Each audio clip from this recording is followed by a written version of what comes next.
Assalamualaikum warahmatullahi wabarakatuh. Saudara, kali ini saya ada di salah satu tempat mencoba menelusuri tentang informasi adanya seorang suami yang ditinggalkan istrinya pergi ke luar negeri tanpa seizin suaminya.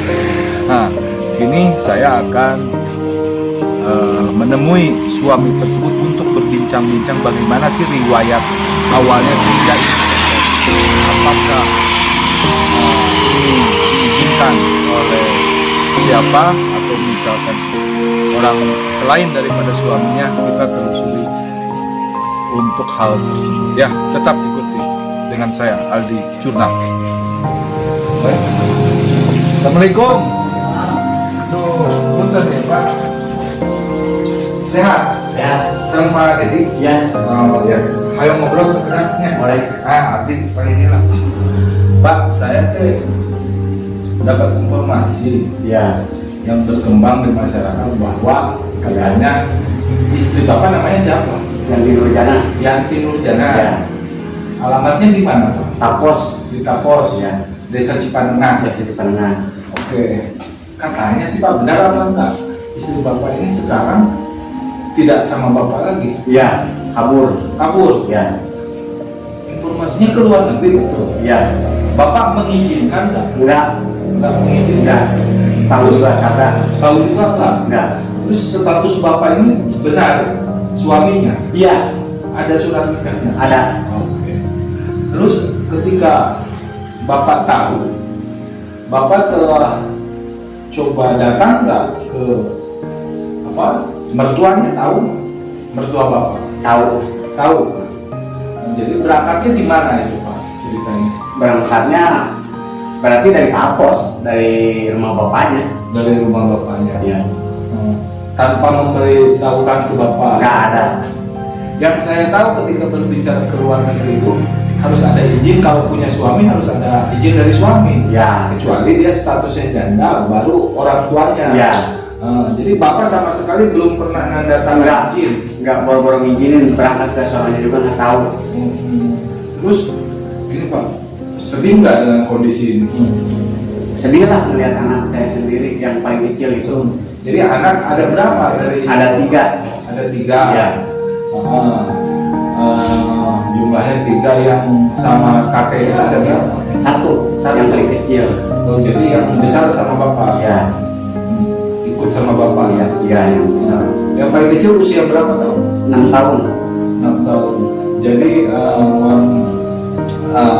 semuanya mohon disimak bahwa Pak Dedi ini adalah suami dari Yanti Nurjana yang berangkat ke luar negeri tanpa izin dari beliau selaku suaminya. Ya.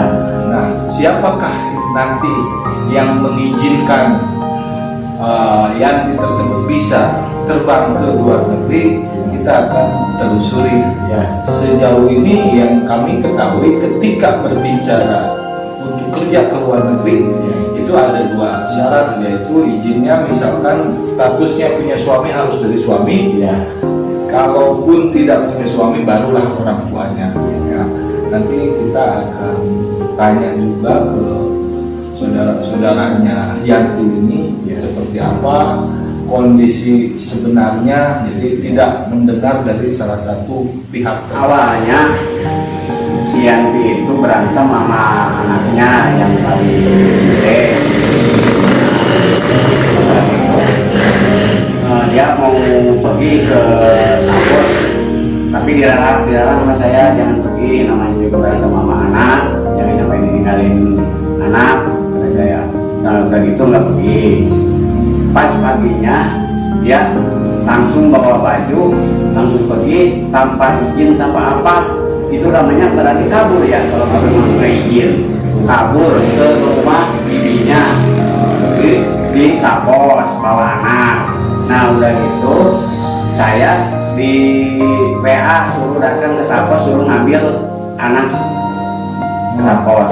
Berarti yang mana? Anak yang paling kecil. Perempuan. Anak yang perempuan saya ambil ke Tapos tuh.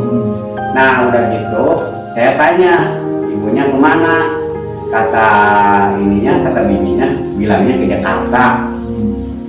Terus bilang ke Jakarta, bukan nanya ke ini, bilangnya ke Jakarta. Nah tapi saya penasaran, nggak percaya kalau namanya si Yanti ke Jakarta. Saya selidik, saya intai, tahu-tahunya dia masih kerja di pabrik. Oh, jadi sebelum pergi ke luar negeri itu ada masalah dulu sama Ya, bapak, ya. sehingga dia kabur Ya, dari rumah. ya. Lalu dari informasi yang ada di wilayah Tapos bahwa Yanti ke Jakarta. Jakarta. Nyatanya dia Katanya kerja di pabrik. Ya. Oh, iya, iya. Terus Pak, terus kerja di pabrik. Nah gitu saya intai terus, nyampe dapat kontrakannya. Pertama kontraknya dia aman. Nah pas udah mau sebulan kan, sebulan lebih, oh dilihat udah nggak ada, udah pindah. Oh, pindah dari Pindah kontrakan ke pertama. kontrakan pertama. Nah udah gitu saya datang ke rumah orang tuanya.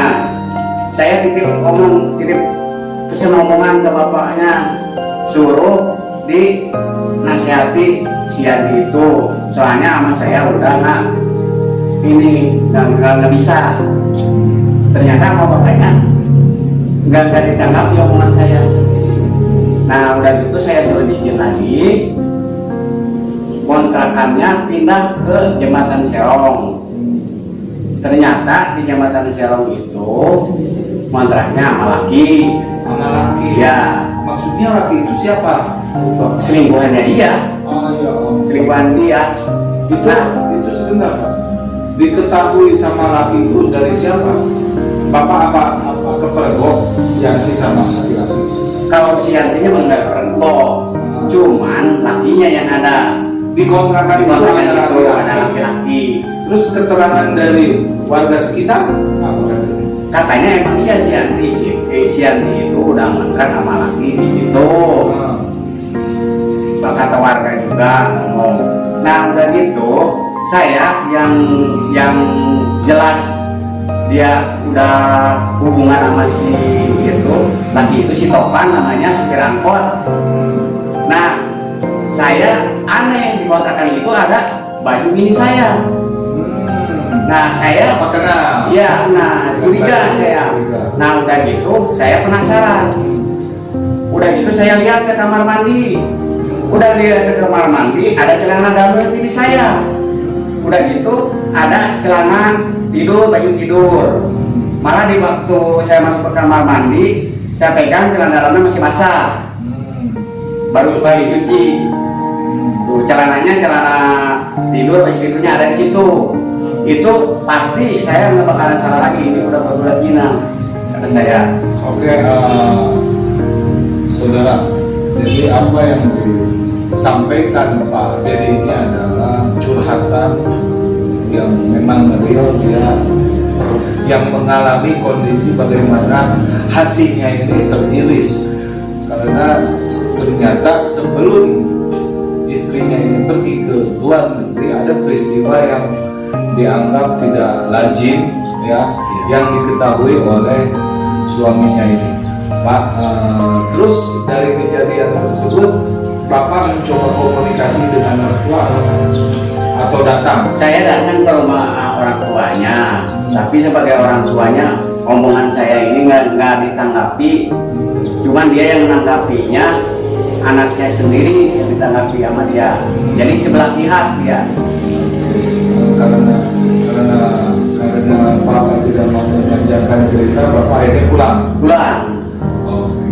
Setelah dari pulang tersebut berjalannya waktu, ada informasi bahwa istri Bapak ke luar negeri. Iya. Tanpa diketahui ya. Tanpa diketahui.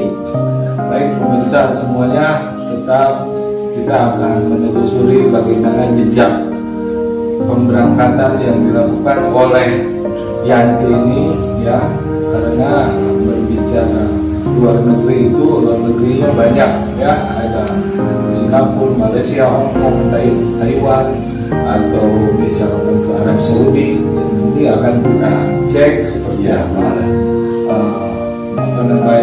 kondisi menurut saudara-saudaranya yang di sana. Tetap ikuti bersama saya Aldi Jum'at.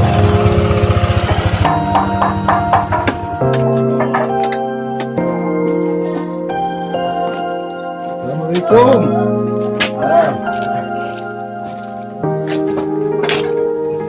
Pak Iwan ya? Pak.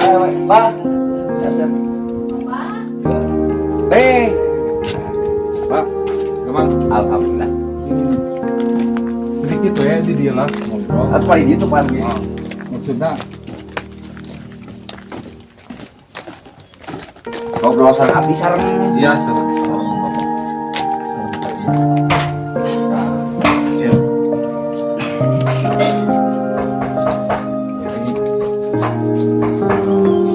Sebelumnya saya harus sampaikan dulu ke Bapak dalam kali ini saya ingin mengajak diskusi ke Bapak ya masalah Yanti ya. Bangunan kari abdi mah pasalah Enggak, sedikit aja. Oh, mohon. Sedikit. Apa benar Yanti ini saudara Bapak? Bukan. Berarti saudara Sadat. Istri. Saudara dari kan saya dari Gunung Nut. Berarti keterkaitan dengan Yanti ini kebawa oleh istri. Gitu. Oke.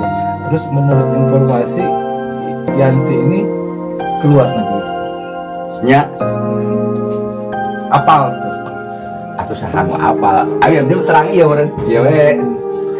Jadi pemirsa, ini adalah Pak Iwan. Pak Iwan ini saudaranya, saudara dari istrinya. Bukan dari ini dari Gunung Nut. Dedi. Ya, saudara dari Dedi. Saudara dari Dedi, ya. Terus kalau hubungan dengan Yanti terbawa oleh istri. Gitu. Jadi terbawa oleh istrinya. Mohon. Jadi Pak Iwan hanya tahu bahwa Yanti itu keluar negeri kayaknya. Masalah tahu juga baru malam saya. Dari bapak tahunya juga saya mah. Siap. Memang malam tadi saya datang ke sini tapi nggak bicara dengan dibarengi dengan kameramen ya. Karena malam kita tidak ambil gambar. Jadi kali ini untuk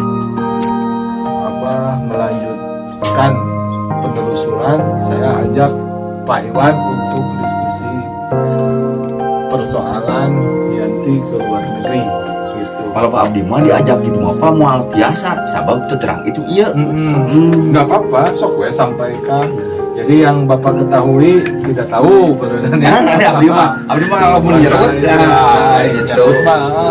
Abdi mah masalah itu Pak terang mah masa. Oke, terima kasih Pak Iwan ya. Maaf saya mengganggu waktunya ya, karena saya pun harus profesional menjelaskan kepada publik bagaimana kondisi Yanti ini. Kita ikuti hari ini. Setelah dari sini kita akan verifikasi langkah lanjut ke desa ya untuk meminta keterangan dari pemerintahan desa terkait salah satu warganya yang telah pergi ke luar negeri. Seperti apa ceritanya, tetap pantau terus. Terima kasih Pak.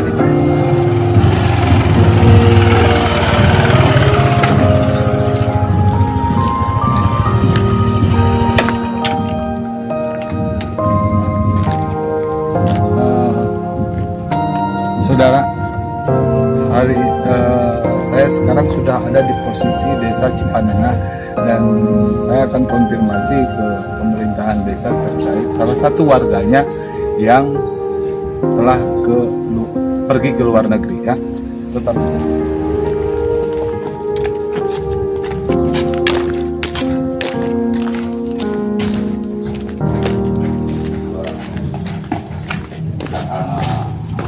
Hampir. Oke, saudara, di samping kiri saya sudah berhadapan dengan Pak Sekdes. Selamat siang Pak Sekdes. Siang Om. Begini Pak, saya mau konfirmasi terkait adanya salah satu warga desa Cipanengah. Dari informasi yang saya himpun, dia ini sekarang posisinya sudah ada di entah di Arab Saudi ataupun di Timur Tengah, ya. Terlepas dari konteks tersebut, saya datang untuk mengkonfirmasi sejarah awalnya dulu ke desa. Apakah yang bersangkutan pernah meminta rekomendasi apa sih ke desa? Kalau saya masih misalkan sini tanya-tanya, sampai sekarang saya belum pernah membuatkan maupun itu rekomendasi mau izin orang tua, bukan kayak kita mengeluarkan ya. Cuma kita suka diminta tolong untuk bikin format ini dan setahu saya tanggal 10 Agustus kan dia masih ada di sini. Ya kan? Dari tanggal itu dicek register apapun itu nggak pernah ada izin sama kita. Ya, dari hasil penelusuran kita yang bersangkutan ini, kalau melihat dari tiket pesawatnya itu diberangkatkan pada tanggal 1 September, ya, dan di sana ada 2 negara, Kolombo juga Riyadh. Jadi dari Jakarta menuju Kolombo, dari Kolombo dari Jakarta transit Kolombo, dari Kolombo on the way-nya ke Riyadh. Nah, sementara saudara semua, pemerintahan Desa Cipanengah tidak pernah memberikan rekomendasi apapun terhadap yang bersangkutan. Jadi ini masih misteri. Kami akan tetap menelusuri konteks dari mana izin yang didapat sehingga orang tersebut bisa pergi ke luar negeri. Tetap ikuti dengan saya Aldi Jurnal. Terima kasih.